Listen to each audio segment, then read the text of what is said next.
The day my billionaire father died, my brother smiled, because he thought he'd won everything. He got the company. He got the mansion. I got one rusty key. And a handwritten note that simply said, "Don't let anyone open the basement before you know the truth." My name is Jessica White, and that single sentence changed my life forever. My father, Thomas White, was one of the richest businessmen in Colorado. People admired him. Newspapers called him a visionary. My older brother, Ryan White, worshipped him. I loved him too. At least, I thought I knew who he really was. 3 days after the funeral, the family gathered for the reading of the will. Ryan couldn't stop smiling. My stepmother, Margaret White, inherited the company. Ryan received nearly $80 million. I was given an abandoned mountain cabin that nobody had visited in over 20 years. Everyone looked at me with pity. Ryan even whispered, "Guess Dad finally realized which child deserved the real inheritance." I forced a smile. Money never mattered much to me. But that strange note, I couldn't stop thinking about it. The next morning, I drove 4 hours into the mountains. The cabin looked forgotten. Broken windows. Dust everywhere. It felt like time had stopped. After searching every room, I finally found a locked wooden door hidden beneath an old rug. The rusty key fit perfectly. The stairs creaked beneath every step. My heart pounded louder with each one. At the bottom was a steel door. Inside was not treasure, not gold, not cash. It was a small underground room filled with shelves of journals, videotapes, photographs, and a locked metal box.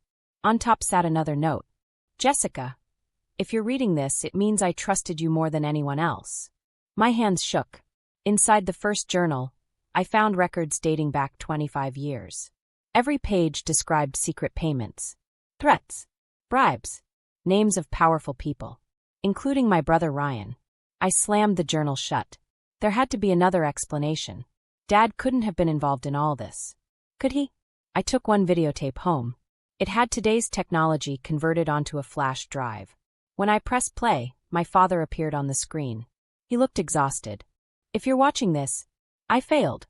I built an empire, but somewhere along the way, I surrounded myself with dangerous people." Then he looked straight into the camera. "One of them lives inside our family." I froze. Before he could say another word, the recording suddenly ended. Someone had erased the rest. That night, someone broke into my house. Nothing valuable was stolen. Except the journal. Whoever came knew exactly what they wanted. The next morning Ryan called. "How's your little cabin?" His voice sounded too casual. Too interested. I lied. "Nothing special." He laughed. "Good." Then he hung up. Now I knew. He was hiding something. I returned to the cabin.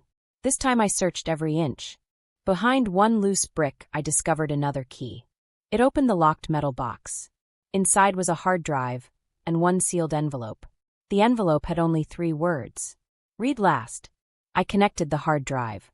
Hundreds of files appeared. Secret financial records. Audio recordings. Security footage. One video immediately caught my attention. It showed Ryan meeting with men I'd never seen before. They discussed fake charities, stolen investments, and moving millions overseas. The recording ended with Ryan saying, "My father suspects me. If he keeps digging, I'll handle it." My stomach turned. Was Ryan talking about our father? Before I could think, headlights appeared outside. Someone was coming. I quickly hid upstairs. Ryan walked into the cabin. He wasn't alone. 2 strangers searched every room. "I know she found something," Ryan whispered. "If the drive exists, we destroy it tonight." I held my breath so long my chest hurt. After nearly 20 minutes, they finally left. I waited another hour before coming down. I knew I couldn't fight this alone. Instead of calling the police immediately, I contacted my father's oldest friend, retired Judge Michael Bennett. When he saw the evidence, his face turned white. He quietly said, "Your father wasn't protecting himself. He was protecting you." Judge Bennett explained that years ago my father discovered Ryan had secretly joined a financial crime network.